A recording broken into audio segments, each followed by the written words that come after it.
அன்புக்குரியவர்களே, இந்த நாளிலும் உங்களை சந்திப்பதில் உள்ளபடியே கர்த்தரை துதிக்கிறேன், கர்த்தரை ஸ்தோத்தரிக்கிறேன். இந்த நாள் தியானத்திற்கென்று எபிரெயர் நிருபம் 11ஆம் அதிகாரம் 6ஆம் வசனத்தை வாசிக்கிறேன். விசுவாசம் இல்லாமல் தேவனுக்கு பிரியமாயிருப்பது கூடாத காரியம். ஏனென்றால் தேவனிடத்தில் சேருகிறவன் அவர் உண்டென்றும் அவர் தம்மை தேடுகிறவர்களுக்கு பலன் அளிக்கிறார் என்றும் விசுவாசிக்க வேண்டும். விசுவாசம் இல்லாமல் பரிசுத்தம் நம்முடைய வாழ்க்கையில் எந்த அளவுக்கு முக்கியமோ அதே போல் நம்முடைய வாழ்க்கையில் விசுவாசம் என்பது ரொம்ப முக்கியம். விசுவாசம் என்பது நம்பப்படுகிறதின் உறுதியும் காணப்படாதவைகளின் நிச்சயமாக இருக்குதுன்னு சொல்லி எபிரெயர் 11:1 சொல்லுகிறது. நம்ம நம்புகிறோம், அது உறுதி. ஆனால் அது காணலை, அது நிச்சயமாக அது கிட்டும். அது பரலோகத்தை குறித்து இருந்தாலும் நம்முடைய வாழ்க்கையில் அநேக காரியங்களில் தேவனை விசுவாசிக்காததுனால அநேக இழப்புக்குள்ளே போகிறோம். விசுவாசம் சோதிக்கப்பட வேண்டியது அவசியம் என்று சொல்லி பேதுரு தன்னுடைய நிருபத்தில் எழுதுகிறார். 1 பேதுருவின் புத்தகம் 1ஆம் அதிகாரம் 7ஆம் வசனத்தை வாசிக்கிறேன். அழிந்து போகிற பொன் அக்னினாலே சோதிக்கப்படும், அதை பார்க்கலும் அதிக விலையேறப்பட்டதாக இருக்கிற உங்கள் விசுவாசம் சோதிக்கப்பட்டு இயேசு கிறிஸ்து வெளிப்படும் போது உங்களுக்கு புகழ்ச்சியும் கனமும் மகிமையும் உண்டாக காணப்படும். விசுவாச வாழ்க்கை என்பது சோதிக்கப்படும் என்பதை நம்ம மறந்து விடுகிறோம்.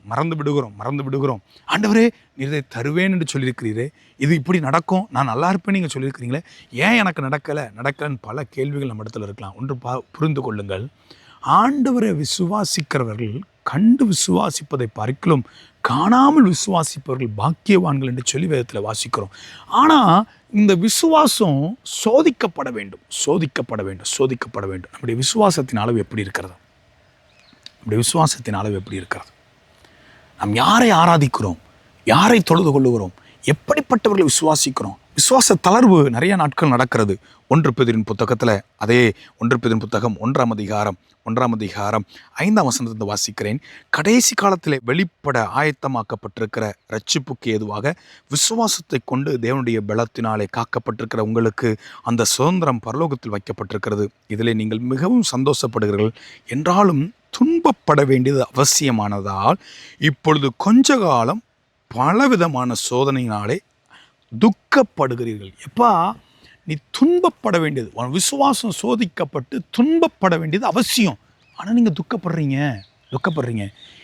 வேதத்தில் சொல்லியிருக்கிறது, விசுவாசத்தில் வரக்கூடிய இப்படிப்பட்ட சோதனைகள், இப்படிப்பட்ட பாடுகள், இப்படிப்பட்ட உபத்திரவங்களை ஆண்டவர் சொல்கிறார், சந்தோஷமாக எண்ணுங்க, நான் கிறிஸ்துவுக்காக இதை சகிக்கிறேனே, கிறிஸ்துவுக்காக இதை நான் பொறுத்து போகிறேனே என்று சொல்லி சில இழப்புகள், சில ஏமாற்றங்கள் இருக்கலாம், சில சூழல்கள் இருக்கலாம்.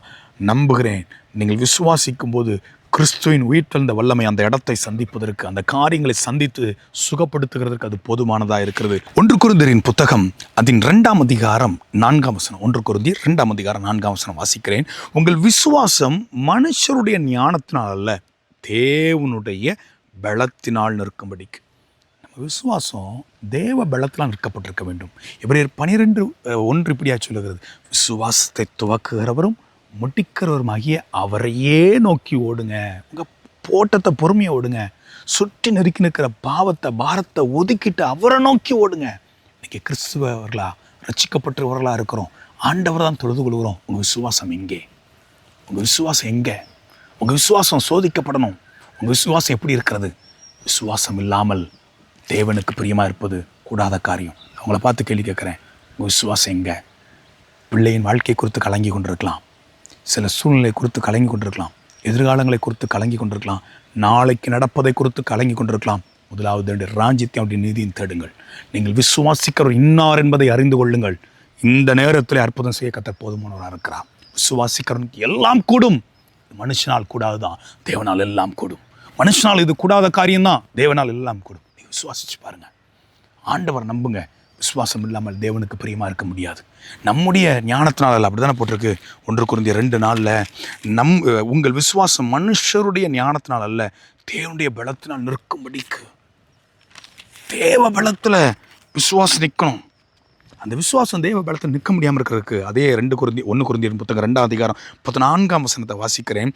ஜென்ம சுபாவமான மனுஷனோ தேவனுடைய ஆவிக்குரியவைகளை ஏற்றுக்கொள்ளான், அவைகள் அவனுக்கு பைத்தியமாக தோன்றும், அவைகள் ஆவிக்கேற்ற பிரகாரமாய் ஆராய்ந்து நிதானிக்கப்படுவர்களானதால் அவைகளை அறியவும் மாட்டான்.